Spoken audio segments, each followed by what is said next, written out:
This is Gareth Southgate, and this is the Three Lions podcast.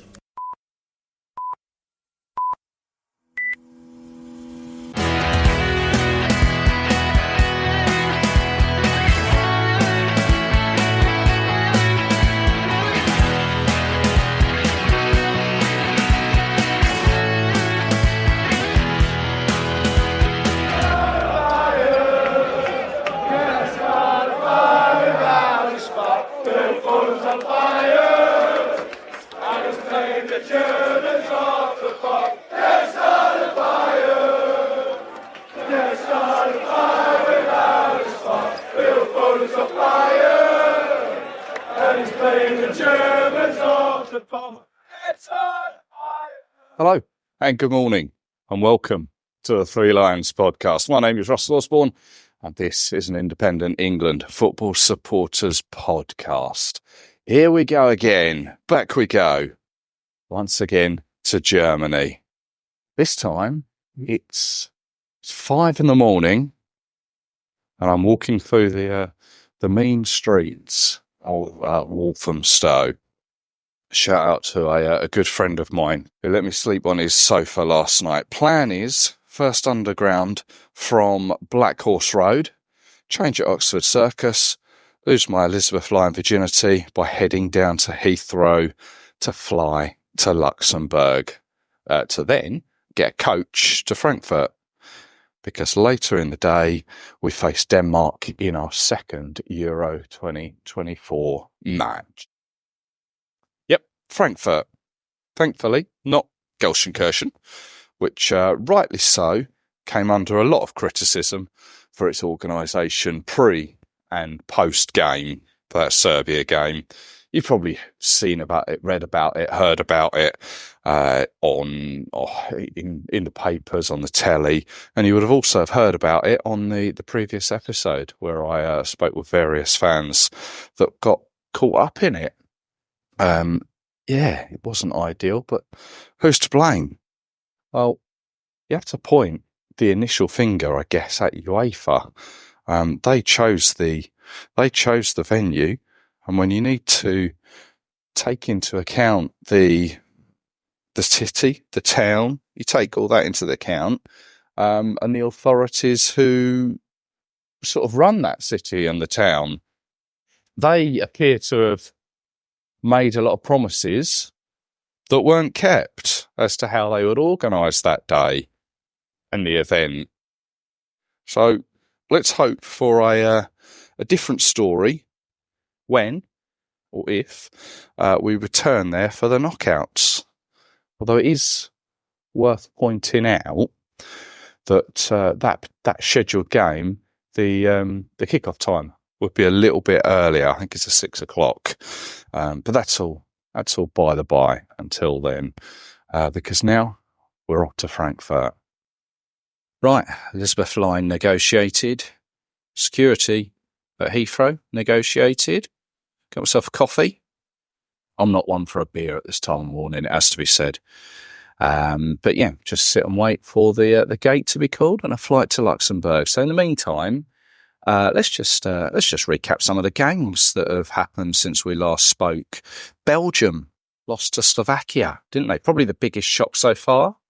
Romania beating Ukraine by 3. I guess that probably wasn't predicted by many, that. Mbappe broke his nose. That looked painful, didn't it? Interesting to see what the next game for France. I think France against the Netherlands is the next one. How we'll take part in that. If you'll have one of those masks, I don't know. But the French, they still went on to beat Austria by 1-0. Turkey, they look good, although some would say it was only Georgia that they played. Did you see the rain there, though, in Dortmund? Pouring through the roof, just like we saw at Old Trafford towards the end of the season. Crazy. What else? Portugal. Portugal beat the Czech Republic. Yes, yeah, that one. I wanted to make a point about saying this one. It's so funny. I think it was Jota scored, didn't he? Wanted the ball so badly as the Czech keeper was holding on to it. He was like in the back of the net holding on to it. Eventually, Jota got hold of the ball, stuck it up his shirt, goes and does that baby celebration where he's sucking his thumb, and then the goal's disallowed for offside. I think it was Ronaldo was offside in the build-up. Did make me laugh, that one. What else?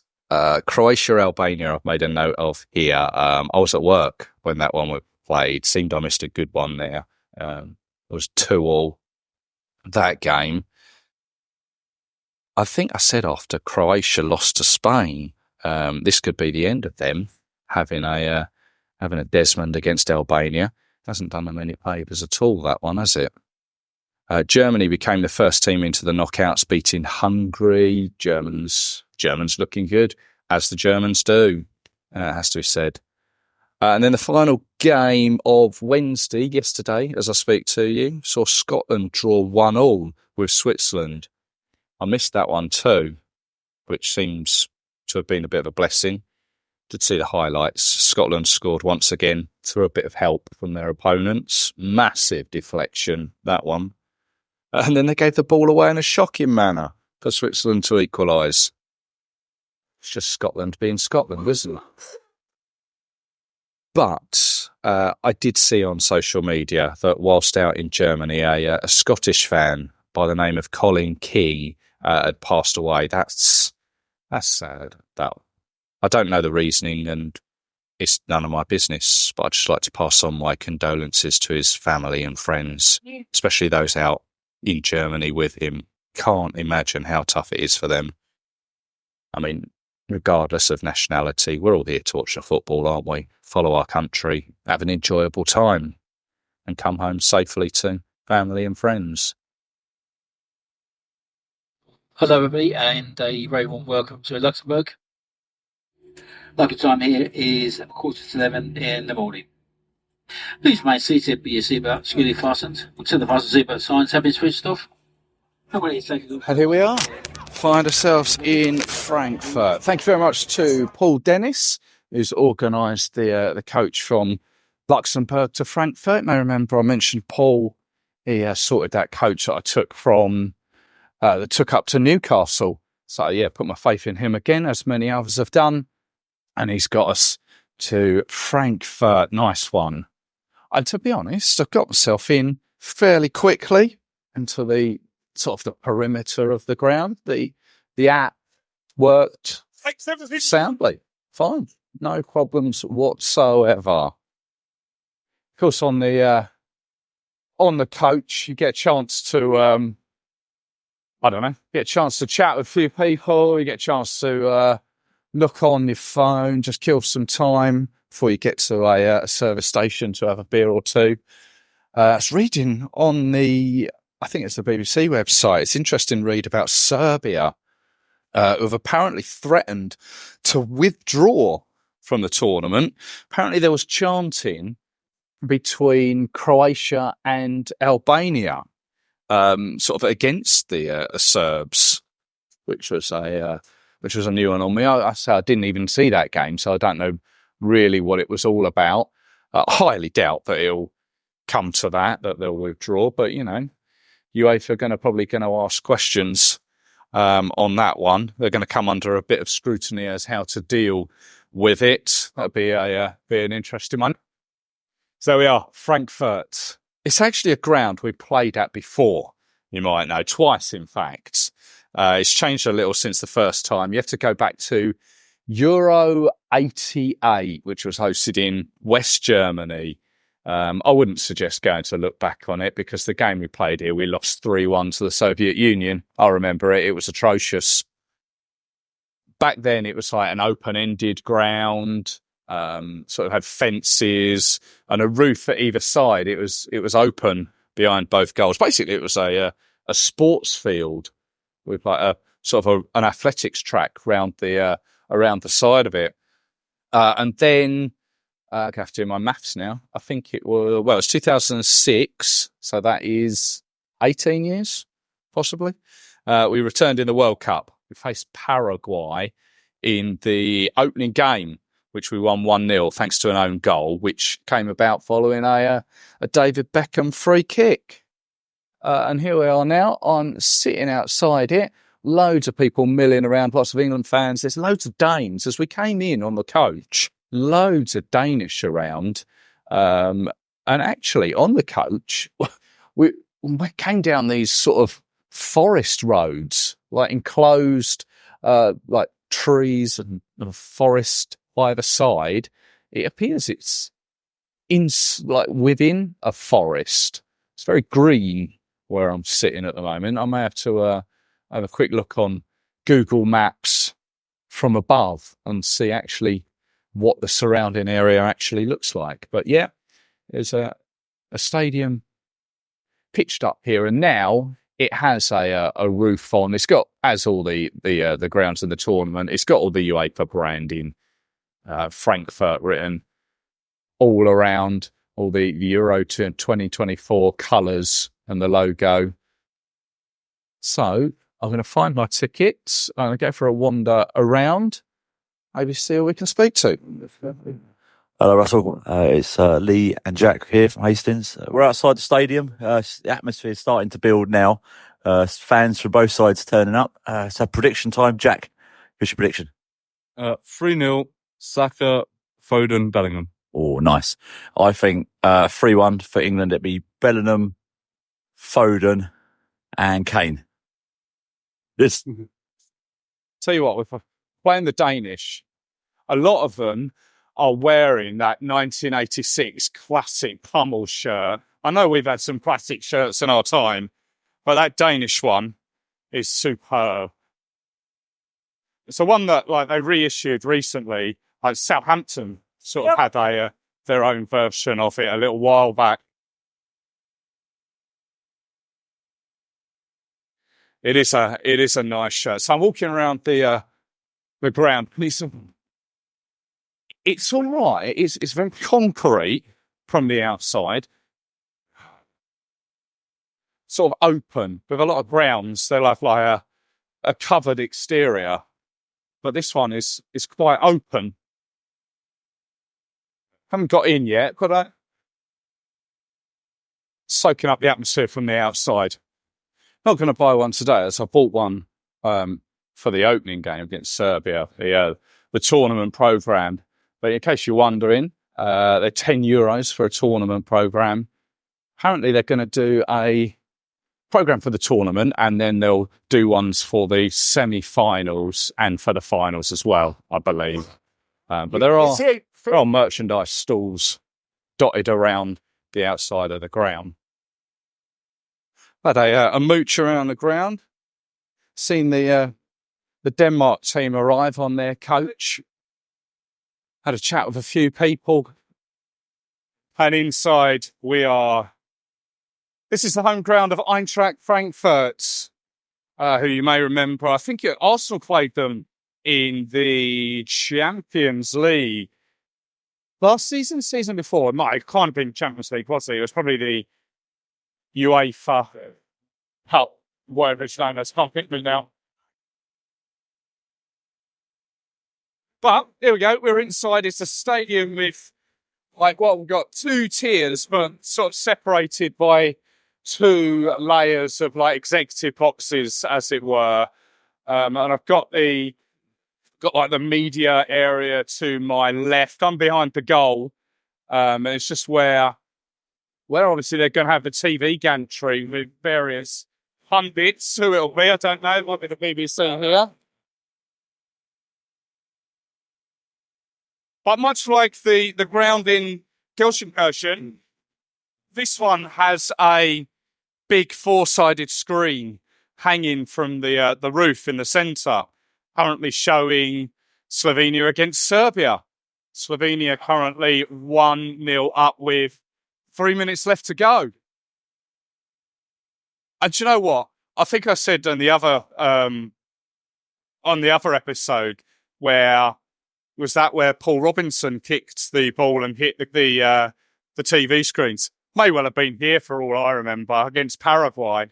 But the roof is covered. It's indoors effectively because there's like a canopy that covers the pitch, a white canopy. There are open areas around the top, at the top of the seats. But already the England team are out, just having a wander around on the pitch like they did the other day, like they do every game, just checking out what it's like here. As we often do, let's have a look at what flags are around. We've got Grimsby Town, Rainton Mags, Bedford Town. Oh, I recognise that one. Scarborough on tour. Stockport County over there, Crystal Palace, Chelsea one, Rushden. So Wigan Athletic one over there. Mez and Jimbo. Down the front, there's Sutton United, Nottingham Forest one, Redditch Blues on the side. Pretty much all the way along the side, opposite the dugouts, are just England flags. And then at the other end of the ground, it's already starting to fill up with Danish fans, all decked out in their red shirts. Wondering how this game's going to go, because obviously Denmark drew that first game. They're going to want more than just 1 point. It's going to be tough. We obviously we can get away with a draw in this game and then beat Slovenia on the last day, go through with 7 points. But Denmark, they need the points, really. So I'm expecting a tough game today. Be interesting to see how it goes. So the Slovenia-Serbia game has just finished. Big cheer as Serbia equalised in the last minute. So that's finished 1-1, which makes that slightly interesting now. Another thing, shout out to Gary from Channel England over on YouTube. He's just messaged me to say that the starting 11 is exactly the same as that started against Serbia, which is quite interesting. Bit brave. So it'd be interesting to see who ups their game. We see Phil Foden maybe didn't have the best game the other day. Trent Alexander-Arnold as well didn't have the best of games. So if he's starting again, strange decision. Maybe he's just persisting with them for the extra game. We will have to wait and see. We are 35 minutes before kickoff. It's probably 70% full already. Both teams are out on the pitch.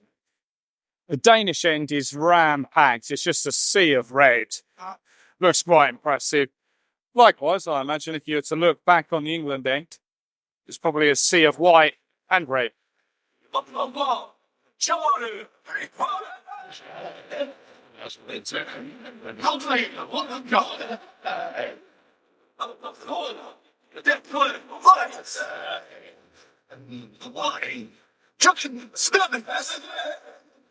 Number 6. Well, game. Number 7. Macaulay Saka. Number 8. Trent Alexander-Arnold.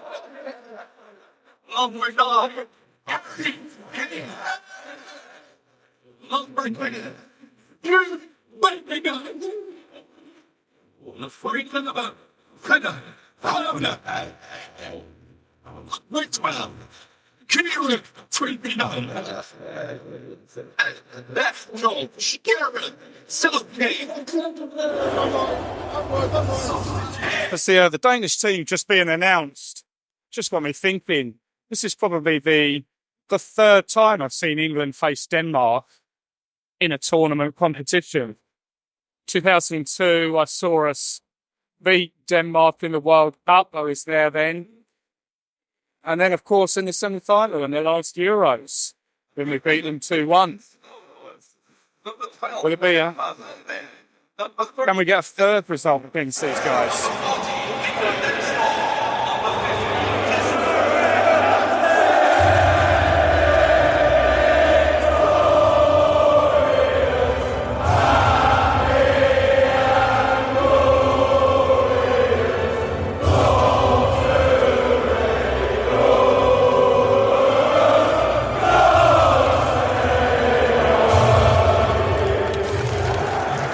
Good as this stadium is and keeps the atmosphere in, the pitch is absolutely atrocious. Carl Walker has carved it up twice.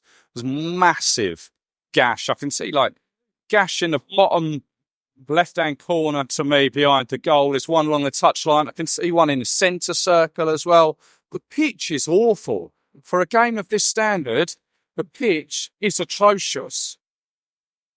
15, Harry Kane! Cole Walker capitalised on a mistake. Ball goes across the box. Harry Kane turns it in 1-0. What are we, 20 minutes in?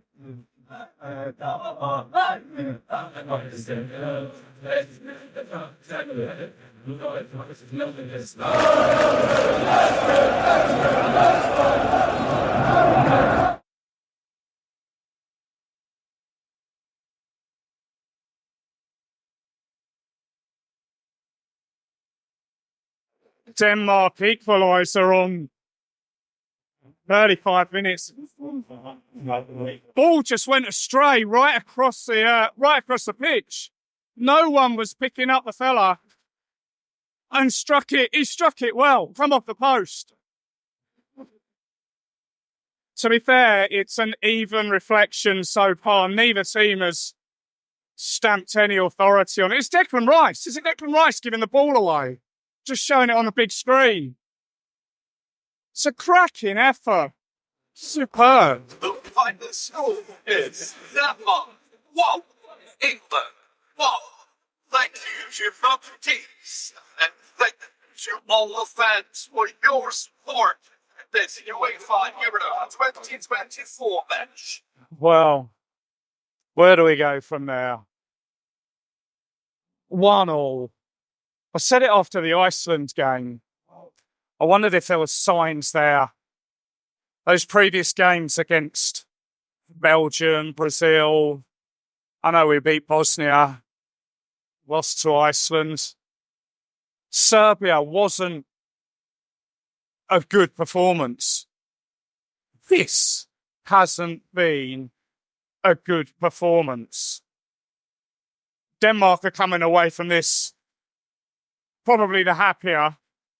Yeah, we got 4 points, but the performance just wasn't there. Not at all. Gareth's applauding us behind the goal, but no one is really applauding it back. Second half, Phil Foden hit the post. Looked like a bit of a scuffed shot. He hit the post. Denmark had a couple of opportunities. To be fair, they should have scored from one. Skied it over the bar. Come on! We made changes for the positive. Eze came on, Watkins came on, Bowen came on, Harry Kane came off. Almost had a bit of a Graham Taylor taking Gary Lineker off. I know it's not the same situation whatsoever, but like taking your captain off. Graham Taylor done that back in 92. There was no urgency whatsoever. Stray passes given away. Then there came a point at about, 10, 15 minutes to go. Pickford, Stones having an argument. Wasn't good enough.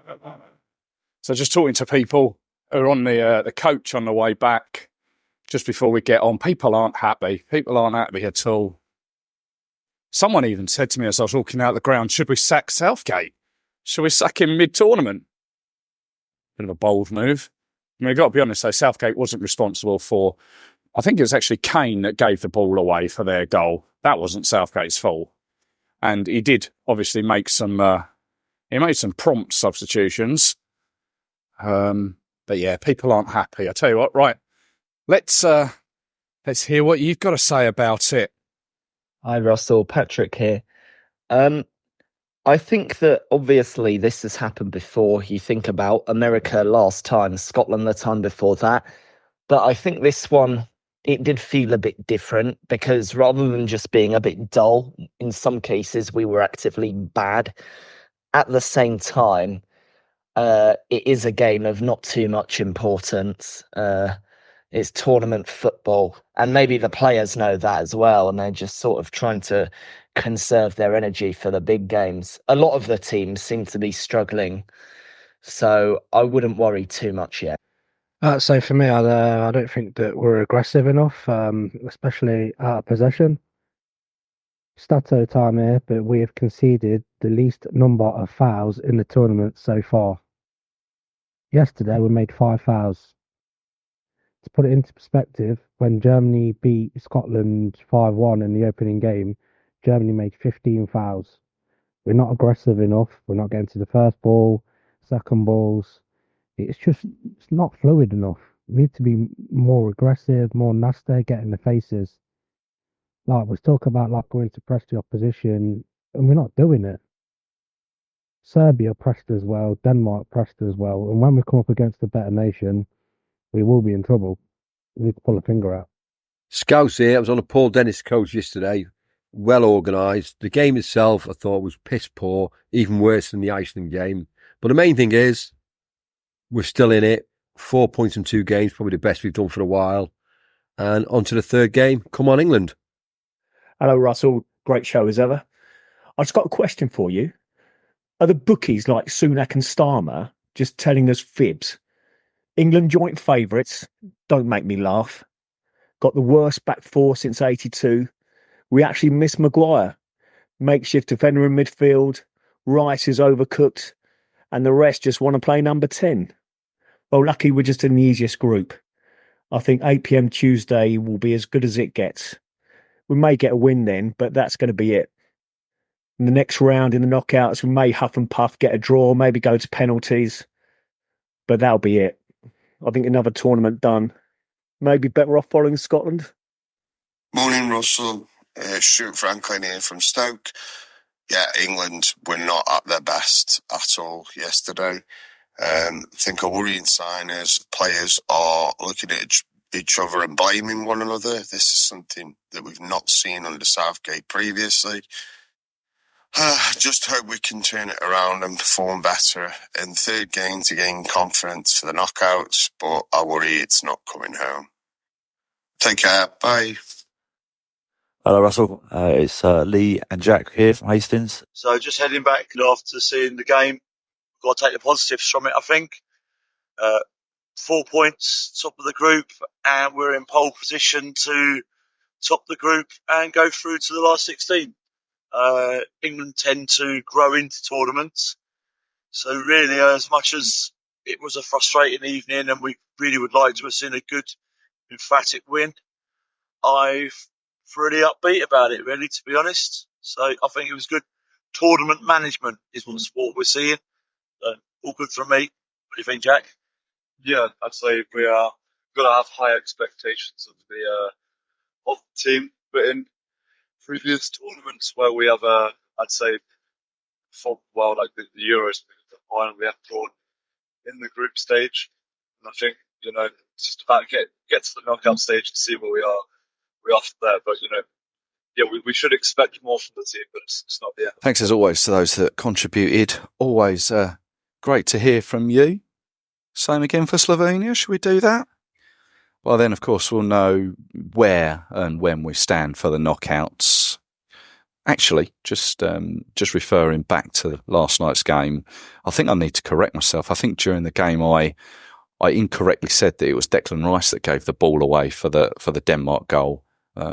Having sort of rewatched it, it appears it was actually Harry Kane. Didn't realise that at the time. So after a morning sightseeing around Luxembourg, I'm back at the airport, waiting to head home. A few of us on the same plane. Great as always to see and meet sort of many England people, many England friends. It's always a mantra that I try and stick to when following England, watching England abroad. Never let the football spoil a trip. Thanks as always for listening and the kind messages some of you have sent. It sort of always makes me smile when people actually do listen to my ramblings. I kind of really hope that I've sort of given a little flavour as what it's like to be here for those that maybe aren't so fortunate to be out here. So don't forget, you can follow the show on social media. Just search 3 Lions Podcasts. You'll find it there. So until next time, take care of yourselves. Cheers.